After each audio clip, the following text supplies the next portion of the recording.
श्रीमद् भगवद गीता अष्टादश मोक्ष संन्यास योग अध्याय 18 में भगवान श्री कृष्ण त्याग और संन्यास का अंतर स्पष्ट करते हैं। वे बताते हैं कि केवल कर्म का त्याग करना संन्यास नहीं है, बल्कि फल की आसक्ति और अहंकार का त्याग ही सच्चा त्याग है। मनुष्य को अपने धर्मानुसार कर्म करना चाहिए, परंतु उन कर्मों के फल से विरक्त रहना ही मोक्ष का मार्ग है। इस अध्याय में 3 प्रकार के त्याग बताए गए हैं: सात्विक त्याग, राजसिक त्याग और तामसिक त्याग। सात्विक त्याग करने वाला व्यक्ति निष्काम भाव से कर्म करता है और आत्मिक शांति प्राप्त करता है। अंततः भगवान बताते हैं कि जो भक्त निस्वार्थ भाव से उनका शरणागत होता है, वही मोक्ष और परम शांति को प्राप्त करता है। श्लोक 1। अर्जुन उवाच संन्यासस्य महाबाहो तत्त्वमिच्छामि वेदितुम् त्यागस्य च हृषिकेश पृथक् केशनिषूदन। अर्जुन ने कहा, हे महाबाहो, हे हृषिकेश, मैं संन्यास और त्याग का भेद जानना चाहता हूँ। जीवन में उपयोगिता। यह श्लोक हमें सिखाता है कि जब जीवन में कोई जटिल प्रश्न हो तो हमें संकोच किए बिना गुरु, मार्गदर्शक या श्रेष्ठ ज्ञानी से प्रश्न पूछना चाहिए। सच्चे ज्ञान की प्राप्ति जिज्ञासा से होती है। यह भाव हमें सीख देता है कि आध्यात्मिक या सांसारिक किसी भी क्षेत्र में संशय दूर करना आगे बढ़ने के लिए आवश्यक है। श्लोक 2। श्री भगवानुवाच काम्याना कर्मणा न्यासं संन्यासं कवयो विदुः सर्वकर्मफलत्यागं प्राहुस्त्यागं विचक्षणा है। भगवान ने कहा, विद्वान लोग कामना से किए गए कर्मों का त्याग ही संन्यास मानते हैं और फल की आसक्ति का त्याग करना ही त्याग कहलाता है। जीवन में उपयोगिता।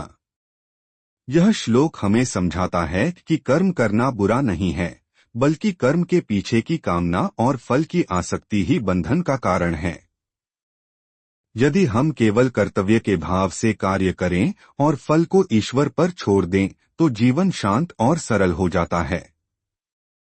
यही निष्काम कर्म का रहस्य है। श्लोक 3। त्याज्य दोषवदित्ये के कर्म प्राहुर्मनीषिणः यज्ञदानतपः कर्म न त्याज्यमिति चापरे। कुछ विद्वान मानते हैं कि सभी कर्म दोषयुक्त हैं और त्याज्य हैं, जबकि अन्य कहते हैं कि यज्ञ, दान और तप त्यागने योग्य नहीं हैं। जीवन में उपयोगिता। यह श्लोक बताता है कि सभी कर्म एक समान नहीं होते। कुछ कर्म जीवन को ऊंचा उठाते हैं और आत्मा को शुद्ध करते हैं। अथ यज्ञ, दान और तप जैसे शुभ कर्मों को कभी नहीं छोड़ना चाहिए। जीवन में इन सत्कर्मों का अभ्यास हमें संतुलन और शांति देता है। श्लोक 4। निश्चय श्रेणु में तत्र त्यागे भरत सत्तम त्यागो ही पुरुष व्याघ्र त्रिविधः संप्रकीर्तितः। हे अर्जुन, त्याग 3 प्रकार का होता है: सात्विक, राजस और तामस। जीवन में उपयोगिता। यह श्लोक हमें यह समझने की प्रेरणा देता है कि त्याग का भी स्वरूप अलग अलग हो सकता है। किसी चीज का त्याग मोहवश या भयवश करना सही त्याग नहीं है।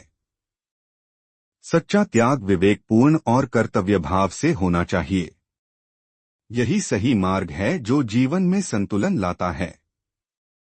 श्लोक 5। यज्ञदानतपः कर्म न त्याज्यं कार्यमेव तत् यज्ञो दान तपश्चैव पावनानि मनीषिणाम्। यज्ञ, दान और तप कभी भी त्याज्य नहीं हैं, क्योंकि ये तीनों ही बुद्धिमान पुरुषों को पवित्र करने वाले हैं। जीवन में उपयोगिता। यह श्लोक हमें प्रेरित करता है कि यज्ञ, ईश्वर की उपासना, दान, जरूरतमंद की मदद और तप, अनुशासन जीवन का हिस्सा होना चाहिए। ये तीनों हमारे व्यक्तित्व को शुद्ध करते हैं और समाज को संतुलित बनाते हैं। नियमित अभ्यास से जीवन दिव्य और शांतिपूर्ण बनता है। श्लोक 6। एतान्यपि तु कर्माणि संगं त्यक्त्वा फलानि च कर्तव्यानीति में पार्थ निश्चितम मतमुत्तमम्। हे अर्जुन, यज्ञ, दान, तप और अन्य कर्तव्य कर्म सबको आसक्ति और फल त्याग कर अवश्य करना चाहिए। यही मेरा श्रेष्ठ मत है। जीवन में उपयोगिता। यह श्लोक हमें निष्काम भाव का महत्व सिखाता है। जीवन में हम अपने कर्तव्य को बिना फल की चिंता किए करें तो मन शांत रहता है। जब कार्य केवल ईश्वर और कर्तव्य भाव से किया जाता है तो सफलता और असफलता दोनों ही हमें प्रभावित नहीं करते। श्लोक 7। नियत्स्य तु संन्यासः कर्मणो नोपपद्यते, मोहात्तस्य परित्यागस्तामसः परिकीर्तितः। नियत कर्तव्य कर्म का त्याग उचित नहीं है। मोह या अज्ञानवश उसे त्याग देना तामस त्याग कहलाता है। जीवन में उपयोगिता। यह श्लोक बताता है कि अपने कर्तव्य से भागना उचित नहीं है। परिवार, समाज और आत्मा के प्रति जो जिम्मेदारियां हैं, उनका निर्वाह आवश्यक है। मोह या आलस्यवश कर्तव्य त्यागना अज्ञान और विनाश की ओर ले जाता है। श्लोक 8।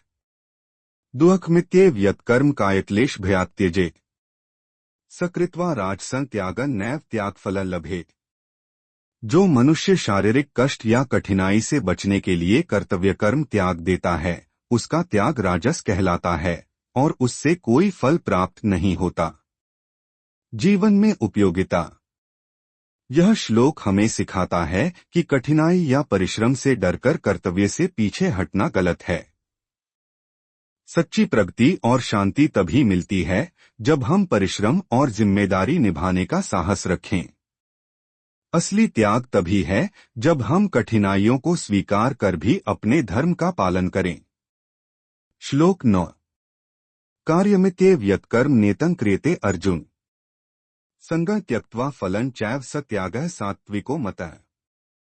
हे अर्जुन, जो नियत कर्म कर्तव्य मानकर आसक्ति और फल त्याग कर किया जाता है वह सात्विक त्याग कहलाता है।